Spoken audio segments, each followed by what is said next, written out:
G'day punters, here we are for a bit of Punting Melbourne Style.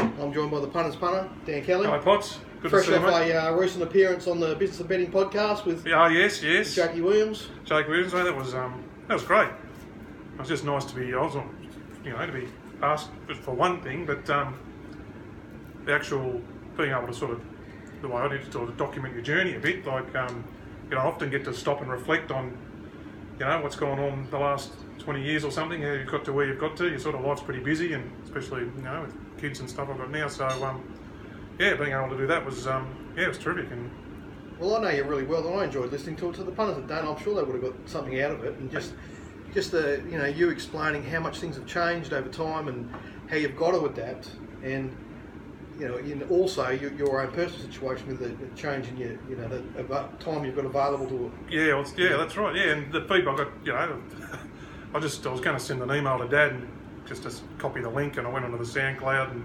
to copy the link, and there was one comment there, fail. First thing I saw, some bloke, fail, thumb down. I thought, oh, this is good, and then listen, and but anyway, on Twitter, and then the messages start coming through. Enjoyed that DK, blah blah blah, and so the feedback's been using all different people. I think there's like a set percentage out there in the Twitter sphere that are just, they call them trolls or whatever, don't they, or whatever. They're just ready to just give it to you, like no matter what. So I suppose you've got to expect a bit of that. Yeah. But I think the overwhelming response was, but everyone got sort of enjoyed listening to it, and I got everyone picked up on different little things or whatever. Some workaholics sort of made it clear that my position about working sort of not smarter, not harder, wasn't up their alley. I had a chat to a few at Betfair on Thursday night, and that's okay. Yeah. They want to do 70, 80-hour weeks. That's fine. It's each their own. But I'm sort of it's time in my life where I just as I stated on the podcast, that things have changed for me, and working smarter, not hard is the way to go. When my kids are only around, they'll be out of the house in 15 years and gone. So. I think the main point is, DK, is it's just when I get annoyed when I hear people trying to make out like betting's easy. It's not. Never is. Never will be. First of all, the percentages against you. You're trying to overcome a disadvantage from the start, so you have to work to it. You have to find a way to turn the odds in your favour, and then find an edge and just bash away at it. As the advice Jocko gave you when you had lunch with him. Yeah. So it's never easy, but so the people out there that make out like it is, stop it, because that doesn't do anyone any good. But then from that point on, you just like finding those edges and to bash away at. You got to find your own niche, your own way of doing it, and put the amount of hours it suits it. It's going to be different for everyone. I was happy to do 10-hour days. 5-6 years ago. I loved it. I was just Saturday mornings. It was a huge day in sports bet and IAS, and getting there at 7. It was close to 7 as you could, and you finish at sort of 6:30 or 7. Big day, and it was great. But times have changed for me. But I'm sure other guys are still big players. They want to do it. That's fine. But and for my part, I rarely add up the hours each week. I don't really even care. But the beauty for me, what I really enjoy, is I get to sort of manage my own time and choose what I do. Your own CEO, so you work out what suits. But I'm picking up. I've got to sort of pick up bits and pieces. I sort of if I don't get it done, well, I'll get back. I'll get up very early one morning during the week, or I'll do a bit when the kids go to bed at night and just catch up and do something. It's just sort of but I'll do school pickups and swimming and footy, Auskick and things now, and so it's things change a bit. Good stuff. So what else has been happening in racing, DK, that we should be talking about here? We talk of Weary. What about any update on Weary? Well, it's amazing how fast the world moves on, isn't it? Yeah, it's just amazing that it just sort of moved on. But the outrage brigade thought there wasn't enough outrage. Yeah. There needed to be more. I saw there was articles written. Well, why was it brushed over so quickly? But the last thing we need is more outrage. I think, please. So I'm glad it sort of got done and dusted quickly. He copped his penalty, and there's obviously still investigations in process. But all credit to him. And I am curious as to what Jared McLean's at. Does he really think he's going to? Does he put his hand up to take over the stables down at Warrnambool? That was interesting. But anyway, I suppose we should just let that water pass under the bridge and see what happens, I suppose. Yeah. But I was just found it interesting. There was the article. I don't like seeing his runners in. That leaves a bad taste in my mouth. Well, when Trap Fools was in Saturday, I just think, come on, Jared, the game's up, mate. Okay, you've got him. You should have gone down with it. Or not fight it, you think, and just... Yeah, well, I think Weary put his hand up and just copped it, I've been done here. I've served my penalty, and which I think's better for the industry. I mean, I suppose each to their own. If he thinks he's not done anything wrong, he's entitled to take that stance. But I just think... I think it's a similar scenario at Ben Curry, isn't it, in Queensland? I mean, I think it was Rob Heathcote or someone blowing up this morning. I didn't read the article, I just saw a headline to say that he's got to stay proceedings, and he wasn't allowed to go to the track, but his horses were or something. Exactly. I mean, I'm glad I don't bet Queensland, because I mean, I suppose end of the day, you just assess the horses and the pattern of that stable and away you go. I mean, I know nothing about Queensland racing, but that looks like a shambles to me, that Ben Curry situation. Right, from a distance, not knowing anything about it, it just looks like a shambles. What about I had this encounter, the Galvez running down here, one of Weir's, right? Yeah. She kept missing the start and getting back and flying home, and anyway, she got back to Lake Bucks at Sandown the other week, and she got held up and just charged, was in front 200 metres past the post. So, okay, going to butter up on you again next start, and then I see the punting barrel or someone tweeted, "Oh, has an itch shit in it, Toowoomba there, Countess de Galvez." I said, "What?" There I go, Toowoomba won by 8 lengths. You know, evens to 140, like trained by Ben Curry. Yeah. I don't know how they got hold of it or whatever. It's just there you go. There it is. There it is. But he likes buying those tried horses down here. And to be honest, though, DK, all of his horses, no matter which stable they've gone to, I've sort of played a pretty straight bat with them, just looking at their base levels of performance, and that's been. They're running pretty close to that, you know what I mean? And there was never really an issue with the base level of performance. It was when ones could elevate to a real new peak that they could only produce under the ideal set of circumstances. You know, they're the ratings that I've tended to ignore. So just as an example of a horse and how I'm dealing with it, Land of Plenty. Land of Plenty produced 2 significant peaks last prep to win the 1400 metre Group 1 at Caulfield and the Touro. And until I see him produce that again, I'm going to, you know... Oppose him. Yeah, if he needs to produce that to win a race, I'm happy to let him go. So on Saturday, you know, to me, he had to beat Elisa, he would have needed to produce the sort of level he produced in the Toorak, and I'm saying that that's probably not going to happen at this stage, so I was happy to let him go around against me. So.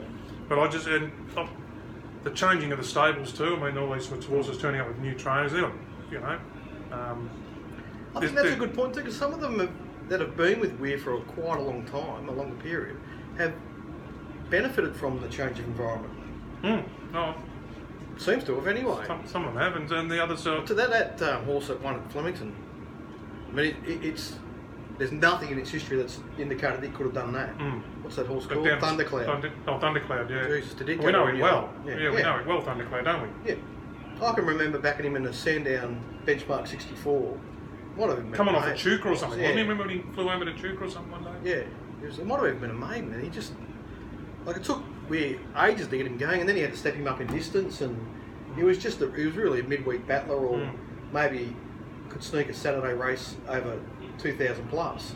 And there he is, just demolishing a good solid Saturday field of 1,400 metres, racing handy to the speed. So he obviously, you know, found a new lease on life this prep, and the change of stables, you know, livened him up a bit. So there you go. I'm finding with the younger, the maiden class and those lower classes, that they're taking a run. The trainers are having a look at them for a run. And I refer that to Archie Alexander, was on RSN during the week, and they asked him, you know, I think he had a horse in, was ex-Weir, and the guys asked him, how long do you think it'll take, or what are you expecting to take to get a handle on these? How long will it take to get a handle on the wheels? He said, 1 run. You know, there's a lot like to have a look at them in 1 run, see how they eat up, see how they perform, and they need to go out. You know, things like that. So I'm treading very warily in my area. I've been a couple of them I've backed, sort of haven't participated. So I foolishly fell into one of those, exactly what you just described yesterday. Oh, did you? Kilgore at Sale. Oh, Kilgore, yeah. Moved to Mitch Freeman. Jessica Eaton on inside draw, just didn't participate in the apprentice jockey and things like that. Yeah, I'd suggest he'll probably run better next start. Jay Fryer or something like that. Yeah, no doubt. But he, speaking of that, Brave Tango, and at Sale, that was a good, because he's not a horse outside there. I wouldn't think he'd be at his peak outside the lead, but he responded well. It was the only race I saw yesterday. Absolutely. I mean, well done to Jay Fry, because the other jockeys, you know, tried to make his life difficult, and he just said, "I'm having none of that." Yeah. He said, "Oh, I'll just get myself where I want to be. I'm going to control this race. Right. I want the best horse." Best horse, right? The best horse. Yeah. Well done. No, he doesn't. Because he could have got into all sorts. I like backing him. He doesn't make many blues, Jay Fry. He's good, honest, triumph jockey.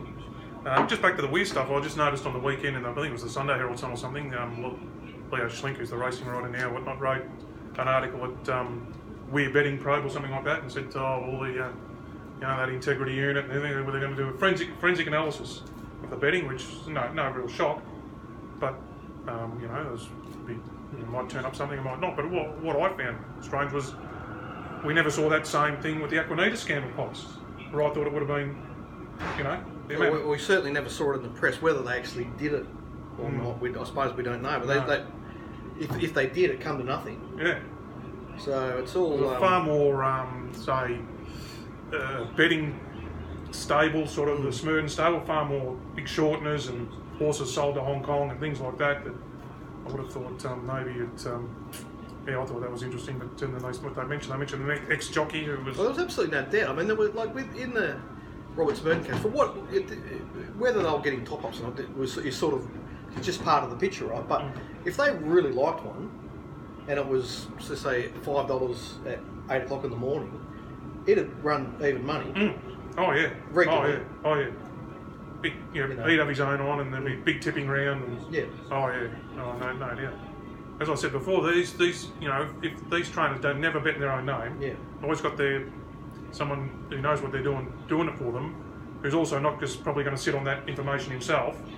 I would have thought, share it amongst his confidence and things like that. So the weird ones that I always found problematic, DK, sometimes you have two horses in the same race that had very similar profiles.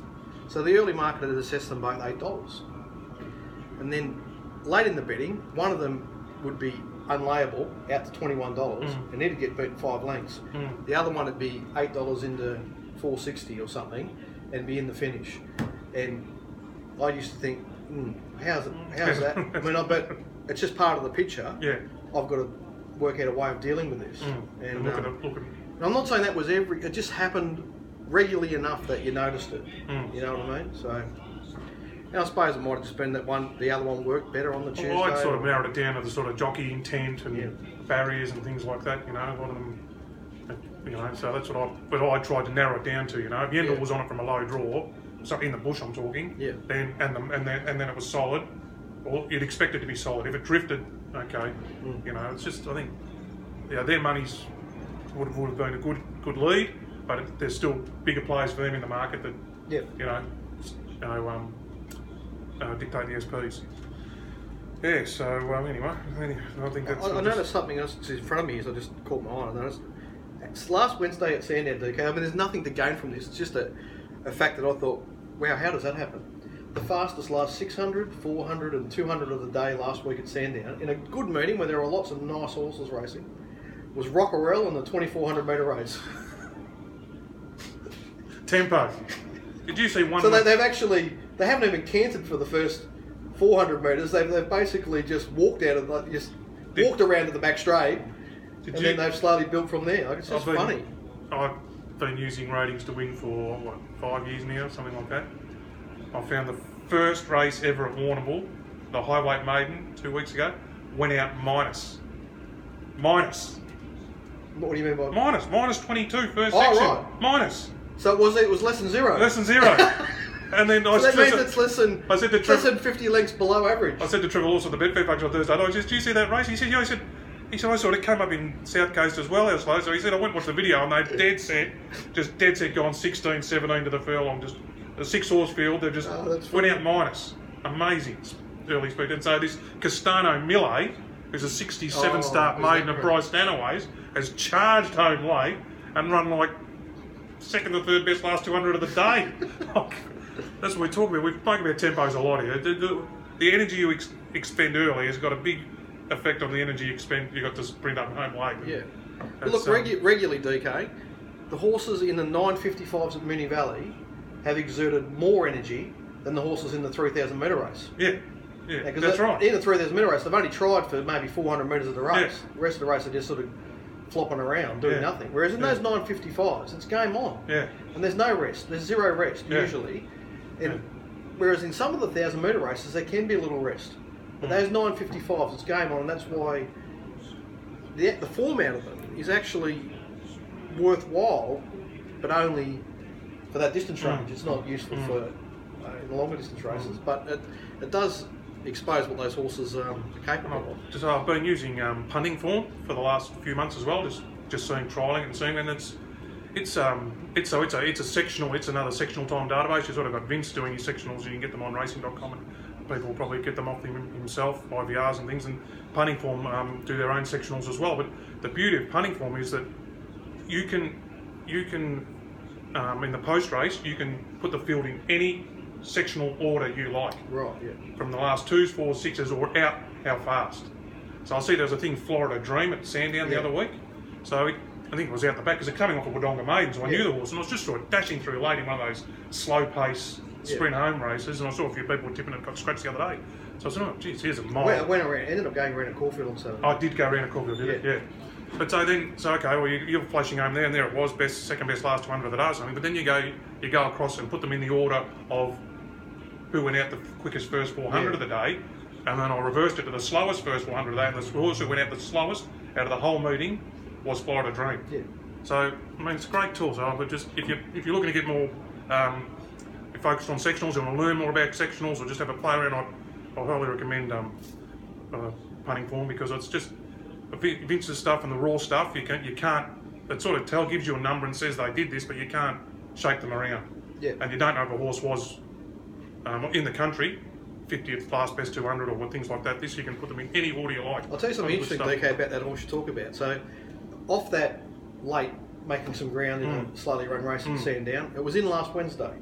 So I did my first market for that race and marked at 50s. Yeah. I go to the market, it was $6. They were tipping it. They're like other guys were tipping off those sectionals, which they love a flashing light run, and I saw a few other punter Twitter guys were tipping it and things. Yeah. So and I'm thinking, how's this horse single figures? And anyway, like I could probably, if I read, I could probably mark it 25, but that's as good as I can. Anyway, it ends up being a scratching, so it doesn't matter. And then it goes into the Caulfield race, 2,000 metres, and I'm thinking, well, that's even worse. So I've sort of, on my raw stuff, I'd have it 100 to 1, and it was $11 or something at Caulfield in a proper race. And I'm thinking, like, just anyway, I got bet 7.5 lengths. Yeah, well, I mean, you've taught me that too. I mean, I used to be big on the back end and things like that, and it's a lot more I've learned that you want to see them spend a bit early. You know, I think and they can spend it early and be there late. That's the ones we love. They were things like Japar and Age of Chivalry, and those was we found in the spring.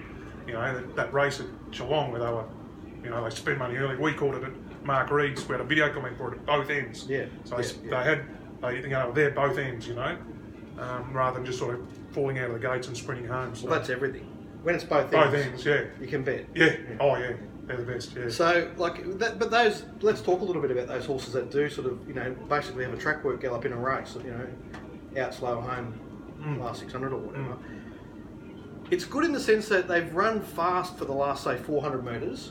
So horses get used to running fast by practicing running fast, so that's good. But then what you've got to assess is, can they do that over the distance of the race they're going into for the whole race? Can they put together a complete race? And that's the question you have to answer. And if that race is run at height, more pressure early. What's going to happen in that race? You know?